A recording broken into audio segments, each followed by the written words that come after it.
Hello everyone, start करते हैं exercise 3.4। So question number 1 is find the common factor of. यहाँ पे हमें क्या फाइंड करना है? कॉमन फैक्टर फाइंड करना है। सो हमारे पास जो फैक्टर क्या होते हैं, फैक्टर वो होते हैं जैसे कि फर्स्ट पार्ट में हमें क्या दिया हुआ है, 12 और 15 दिया हुआ है। तो 12 के फैक्टर क्या हो जाएंगे? जैसे कि 12 किस किस के टेबल में आता है, या फिर जो 12 है वो किस नंबर से डिविजिबल है, तो वो क्या हो जाएगा, उसका फैक्टर हो जाएगा। जैसे कि 12 है तो 12 हमारा 2 के टेबल में आता है, तो 2 क्या हो जाएगा, 12 का फैक्टर हो जाएगा। तो ये क्या होते हैं हमारे इस तरीके से, जो मतलब जो 12 को डिवाइड कर सके तो वो क्या हो जाएगा, उसका फैक्टर हो जाएगा। हमें क्या फाइंड करना है? कॉमन फैक्टर फाइंड करना है। सो इसका फर्स्ट पार्ट है 12 एंड 15। सो हम सबसे पहले क्या लिखेंगे? 12 और 15 के फैक्टर लिखेंगे। ऐसे ही सेकेंड पार्ट में 16 और 18 के फैक्टर लिखेंगे। फिर उनमें से कॉमन फैक्टर को देखेंगे कि उनमें कॉमन क्या है। जैसे कि फर्स्ट पार्ट है 12 और 15, यहाँ पे सबसे पहले लिखेंगे 12 के फैक्टर। तो यहाँ पे 12 के फैक्टर कैसे लिखेंगे, मतलब 12 किस किस के टेबल में आता है। सो देखो 1 है तो 1 के में तो आता ही है, तो 1 और 2 3 4 6 12, तो 12 इनके टेबल में आता है। अब बात करते हैं 15 की। 15 किस किस के टेबल में आता है? सो 15 आता है 1 3 5 15। तो ये हो गए हमारे पास 15 के फैक्टर्स। ठीक है, अब हमें क्या फाइंड करना था क्वेश्चन में? कॉमन फैक्टर फाइंड करने थे।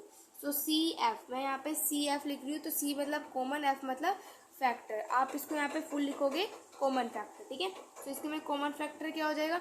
कॉमन का मतलब है कि जो दोनों में आ रहा हो, जैसे कि इसमें भी 1 आ रहा है, इसमें भी 1 आ रहा है, इसमें भी 3 आ रहा है और इसमें भी 3 आ रहा है, तो ये क्या हो गया, इसके कॉमन फैक्टर हो गए। तो कॉमन फैक्टर क्या होगा? 1 एंड 3। ठीक है, next part, second part, date is 16 and 18। तो सबसे पहले क्या लिखते हैं? 16 के फैक्टर्स लिखते हैं। तो 16 के फैक्टर्स क्या होंगे हमारे पास? 1 2 4 8 और 16। ठीक है, और नेक्स्ट 18 की बात करते हैं। 18 के फैक्टर्स क्या होंगे? 1 2 3 6 9 18। ये क्या हो जाएंगे? 18 के फैक्टर्स हो जाएंगे। अब यहाँ पे क्या फाइंड करना है हमें? Common factor. ठीक है, सो कॉमन फैक्टर क्या होंगे? जो दोनों में कॉमन है। तो एक तो 1 कॉमन है, और क्या कॉमन है? और एक 2 कॉमन है। देखो 1 इसमें भी है, इसमें भी है, 2 इसमें भी और इसमें भी, तो ये क्या हो जाएगा? इसका कॉमन फैक्टर हो जाएगा। ठीक है, अब करते हैं क्वेश्चन नंबर 2। नंबर 2 में हमें 24 और 30 दिया हुआ है, इसके हमें कॉमन फैक्टर लिखने हैं। तो सबसे पहले 24 के फैक्टर लिखते हैं। सो 24 किस किस के टेबल में आता है वो हमें लिखना है। तो 1 के में आता है, 2 के में आता है, 3 के में, देन 4, देन 6 8 12 24। ये किसके फैक्टर हो गए? 24 के फैक्टर हो गए। अब उसके बाद नेक्स्ट हमें दिया हुआ है 30। सो 30 के फैक्टर लिखते हैं। तो 30 किस किस के टेबल में आता है? 1 2 3 5 6 10 15 और 30। ठीक है, सो ये किसके हो गए? 30 के फैक्टर हो गए। हमें फाइंड क्या करना है? Common factor. तो कॉमन फैक्टर क्या हो जाएंगे? तो दोनों में आया है, जैसे कि 1 इसमें भी आ रहा है और इसमें भी आ रहा है, तो 1 हो गया इसका कॉमन फैक्टर। 2 इसमें भी आ रहा है, इसमें भी आ रहा है, सो 2 आ गया। 3 इसमें भी आ रहा है, इसमें भी आ गया, सो 3 आ गया। उसके बाद हमारा 6 इसमें भी आ रहा है, इसमें भी आ रहा है, तो क्या हो गया हमारे पास? 6 हो गया। सो ये क्या होगा? इसके कॉमन फैक्टर। नंबर 3 का फर्स्ट पार्ट है 10 15 और 25। इसमें हमें क्या फाइंड करने हैं? इनके कॉमन फैक्टर फाइंड करने हैं। जैसे कि अभी हमने क्वेश्चन नंबर 1 और 2 में किया था, सेम ऐसे क्वेश्चन नंबर 3 में भी करेंगे। सो यहाँ पर देखो 10 है तो 10 के फैक्टर्स लिखते हैं। तो 10 के फैक्टर्स 1 2 5 और 10 हो गए। नेक्स्ट 15 के लिखते हैं। 15 के फैक्टर्स तो 1 3 5 15, ये हो गए 15 के फैक्टर। अब उसके बाद नेक्स्ट 25 के फैक्टर लिखते हैं। तो हो गए 25 के फैक्टर 1 5 और 25। सो ये किसके फैक्टर हो गए? 25 के। अब हमें क्या फाइंड करना था? कॉमन फैक्टर फाइंड करना था। सो कॉमन क्या है? देखो इसमें भी 1 है, इसमें भी 1 है, इसमें भी 1 है, तो एक तो 1 हो गया। ठीक है, और क्या हो जाएगा? इसमें भी 5 है, इसमें भी 5 और इसमें भी 5 है, तो इसका मतलब है एक क्या हो जाएगा? 5 हो जाएगा। तो 1 और 5 इसके कॉमन फैक्टर हो जाएंगे। सेकेंड पार्ट है 6 15 और 18। अब इसके कॉमन फैक्टर फाइंड करते हैं। तो सबसे पहले 6 के फैक्टर करते हैं। सो 6 के फैक्टर क्या हो जाएंगे? 1 2 3 एंड 6। उसके बाद 15 के फैक्टर करते हैं। सो 15 के फैक्टर्स क्या हो जाएंगे हमारे पास? 1 3 5 एंड 15। उसके बाद 18 की बात करते हैं। तो 18 के फैक्टर हो जाएंगे 1 2 3 6 9 और 18। तो ये किसके फैक्टर हो जाएंगे, 18 के फैक्टर हो जाएंगे। ठीक है, तो यहाँ पे 6 के फैक्टर हो गए, 15 के हो गए, ये 18 के फैक्टर हो गए। अब यहाँ पर हम इनको कॉमन फैक्टर हमें फाइंड करना है। सो कॉमन क्या है, देखो 1 इसमें भी है, इसमें भी, इसमें भी है, तो एक तो 1 हो जाएगा और एक हमारे पास क्या हो जाएगा, 3 हो जाएगा, क्योंकि 3 इसमें भी है, इसमें भी और इसमें भी है। सो ये हो जाएगा क्वेश्चन नंबर 3। क्वेश्चन नंबर 4 में हमें क्या करना है, find the first 3 common factors of. हमें फर्स्ट 3 कॉमन फैक्टर्स फाइंड करने हैं। कितने कॉमन फैक्टर्स फाइंड करने हैं, फर्स्ट 3 कॉमन फैक्टर्स हमें फाइंड करने हैं। सो फर्स्ट पार्ट दिया हुआ है 8 एंड 12। सो यहाँ पर सबसे पहले 8 के फैक्टर करते हैं। सो 8 के फैक्टर हो जाएंगे 1 2 4 और हमारे पास क्या हो जाएगा 8। ठीक है, ये हो जाएंगे हमारे पास। उसके बाद नेक्स्ट 12 की बात करते हैं। सो 12 के फैक्टर हो जाएंगे 1 2 3 4 6 और 12। तो ये किसके फैक्टर हो जाएंगे, 12 के फैक्टर हो जाएंगे। ठीक है, अब हमें फर्स्ट 3 कॉमन फैक्टर्स फाइंड करने हैं। सो कौन कौन से हो जाएंगे, एक तो 1 हो जाएगा। सो मैं यहाँ पे लिख रही हूँ कॉमन फैक्टर। सो एक तो हो जाएगा 1, फिर हो जाएगा 2 और एक हमारे पास हो जाएगा 4। ठीक है, ये हो जाएंगे कॉमन फैक्टर्स। अब नेक्स्ट सेकेंड पार्ट की बात करते हैं।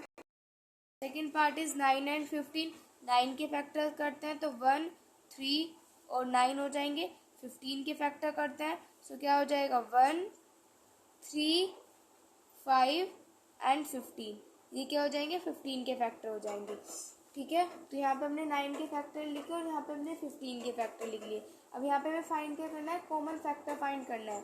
सो कॉमन फैक्टर क्या हो जाएंगे, एक तो इनमें 1 कॉमन है और एक इसमें 3 कॉमन है। हमें फर्स्ट 3 कॉमन फैक्टर फाइंड करने थे, लेकिन यहाँ पे सिर्फ 2 ही कॉमन फैक्टर्स है, तो इसलिए यहाँ पे सिर्फ आप 2 ही लिख दोगे। ठीक है, सो ये हो जाएगा question number 4। Question number 5 is find all the numbers less than 100 which are multiples of 4 and 5। तो यहाँ पे हमें 100 से जितने भी नंबर्स हैं, 100 से जो कम है वो नंबर्स लिखने जो कि 4 और 5 के डिविजिबल है। ठीक है, सॉरी मल्टीपल्स है, 4 के भी और 5 के भी जो मल्टीपल्स है वो हमें यहाँ पे लिखने हैं। हमारे कौन से 100 से कम वो हमारे कौन से नंबर्स होंगे जो कि 4 और 5 दोनों के मल्टीपल्स होने चाहिए, 4 के भी और 5 के भी। सो वो हमारे कौन से हो जाएंगे 40 60 और 80। क्योंकि ये हमने देखा हुआ है कि अगर हमें चेक करना है कि अगर कोई नंबर 5 से डिविजिबल है तो हम क्या चेक करते हैं कि या उसके लास्ट में क्या होना चाहिए, अगर 0 है या 5 है तो वो हमारा क्या हो जाएगा 5 से डिविजिबल हो जाएगा। तो यहाँ पे हमारे कितने, एक तो 40 हो जाएगा, 60 हो जाएगा, 80 हो जाएगा। ये 100 से कम नंबर है जो कि 4 और 5 के मल्टीपल्स है। ठीक है, question number 6 is which of the following are coprime. हमें बताना कि कौन जो ये नंबर्स हैं कौन इसमें से को प्राइम है। सो को प्राइम नंबर्स हमारे वो नंबर्स होते हैं जिनके सिर्फ कोई भी कॉमन फैक्टर नहीं होता, सिर्फ एक 1 होता है, 1 के अलावा कोई भी कॉमन फैक्टर्स नहीं होता, तो वो हमारे कौन से नंबर्स होते हैं, को प्राइम नंबर होते हैं। सो यहाँ पे हमें बताना है कि यहाँ पे कौन सा नंबर है जो कि को प्राइम है। सबसे पहले फर्स्ट वाला चेक करते हैं। सो फर्स्ट यहाँ पे हमें क्या दिया हुआ है, 9 एंड 13 दिया हुआ है। सो 9 के अगर हम फैक्टर्स कर दे तो क्या आ जाएगा 1 3 और 9, ये होते हैं 9 के फैक्टर्स। 13 के फैक्टर करेंगे तो क्या आ जाएगा 1 और 13 आ जाएगा। इसका मतलब इनमें सिर्फ कॉमन फैक्टर क्या है, सिर्फ 1 है। तो मैंने अभी आपको बताया था कि को प्राइम नंबर्स वो नंबर्स होते हैं जिनके 1 के अलावा कोई और फैक्टर नहीं होते, तो सिर्फ इनमें 1 ही है, 1 के अलावा कोई और नहीं है, तो इसका मतलब ये को प्राइम है। तो यहाँ पे लिख देंगे को प्राइम। सेकेंड पार्ट दिया हुआ है 15 एंड 25। अब इसको चेक करते हैं कि ये को प्राइम नंबर है या नहीं है। सो 15 के फैक्टर करेंगे तो क्या आ जाएगा 1 3 5 और 15 आ जाएगा। 25 के फैक्टर करेंगे तो क्या आ जाएगा 1 5 और 25 आ जाएगा। सो इसके अगर हम कॉमन फैक्टर चेक करते हैं तो हमारे पास इसके कॉमन फैक्टर क्या आ जाएंगे, एक तो 1 आ जाएगा और एक 5 आ जाएगा। इसका मतलब है कि को प्राइम नहीं है। क्यों को प्राइम नहीं है, क्योंकि मैंने आपको बताया था कि को प्राइम नंबर्स वो होते हैं जिनके 1 के अलावा कोई और फैक्टर्स नहीं होते, लेकिन इसके 1 के अलावा 5 भी एक फैक्टर है, तो इसका मतलब ये को प्राइम नंबर नहीं है। Question number 7 is match the items in column first with items in column second. यहाँ पे एक कॉलम फर्स्ट दिया, यहाँ पे एक कॉलम सेकंड दिया, इन्हें हमें क्या करना है, मैच करना है।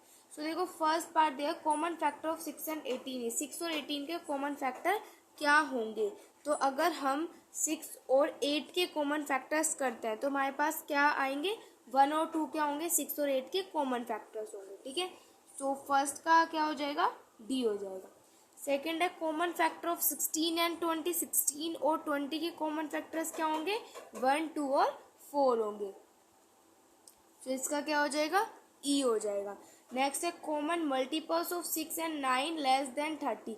कॉमन मल्टीपल्स बताने, मतलब कि वो मल्टीपल्स जो मतलब ऐसा नंबर जो 6 के टेबल में भी आता हो, 9 के टेबल में भी आता हो, लेकिन वो 30 से कम है। ठीक है, 6 के टेबल में भी आता है, 9 के टेबल में भी आता है, लेकिन वो 30 से कम है। तो वो क्या, कौन सा नंबर हो जाएगा, 18 हो जाएगा, क्योंकि 18 क्या है, 6 के टेबल में भी आता है, 9 के टेबल में भी आता है, और 30 से भी कम है। Common multiples of 4 and 10 less than 50। हमें कॉमन मल्टीपल बताना है 4 का और 10 का, मतलब ऐसा मल्टीपल जो कि 4 के टेबल में भी आता है, 10 के टेबल में भी आता है, लेकिन 50 से कम है, तो वो हमारे क्या हो जाएगा, 20 एंड 40। तो इसका हो जाएगा सी। नेक्स्ट फिफ्थ है नंबर 7 एंड 9 आर। जो 7 और 9 है वो हमारे क्या है, को प्राइम नंबर। को प्राइम नंबर मैंने आपको भी बताए थे, अभी क्वेश्चन नंबर 6 क्या है उसमें को प्राइम नंबर किए हैं ना, कि जिनके 1 के अलावा कोई और फैक्टर नहीं होते वो हमारे को प्राइम नंबर होते हैं।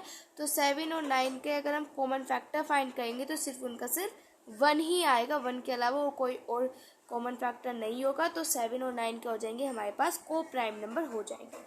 सो यहाँ पे हमारी एक्सरसाइज 3.4 होती है फिनिश। अब हम स्टार्ट करेंगे अपनी new exercise but in the next video. Thanks for watching.